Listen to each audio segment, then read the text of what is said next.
السلام علیکم۔ اردو کی تازہ ترین خبروں کے ساتھ میں ہوں ہنا۔ Headlines. وزیر اعظم کا بغیر پروٹوکول کے اسلام آباد کے مختلف علاقوں کا دورہ۔ وزیر اعظم عمران خان نے بغیر پروٹوکول اسلام آباد کے مختلف علاقوں کا دورہ کیا۔ عمران خان کے ساتھ وزیر اعظم آفس کے عملے کا کوئی اہلکار موجود نہیں تھا۔ بجٹ میں ترقیاتی منصوبوں اور مہنگائی کم کرنے پر خصوصی توجہ دی جائے۔ وزیر اعظم عمران خان نے ہدایت دی ہے کہ آئندہ بجٹ میں ترقیاتی منصوبوں کے ساتھ مہنگائی کی شرح کو روکنے پر خصوصی توجہ دی جائے۔ تفصیلات کے مطابق وزیر اعظم کی زیر صدارت آئندہ بجٹ سے متعلق اعلیٰ سطح کا اجلاس ہوا، جس میں آئندہ بجٹ اور ملکی معیشت کے امور پر مشاورت کی گئی۔ NCOC نے اعتکاف، شب قدر، نماز عید کے لیے گائیڈ لائنز جاری کر دیں۔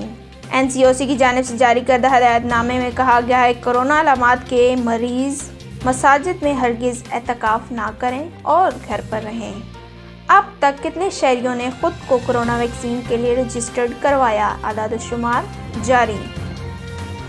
پاکستان بھر میں 40 سال یا اس سے زائد عمر کے شہریوں کو حکومت کی جانب سے کورونا ویکسینیشن لگانے کا عمل جاری ہے۔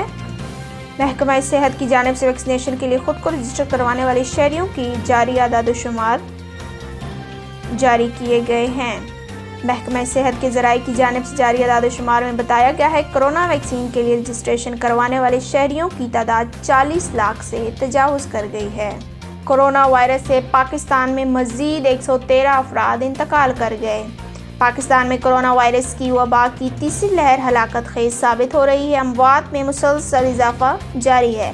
گزشتہ 24 گھنٹوں کے دوران مزید 113 مریض انتقال کر گئے۔ اس کے ساتھ آج کی خبریں اختتام پذیر ہوئیں۔ مزید خبروں کے لیے دیکھیں CID نیوز نیٹ ورک اسلام آباد۔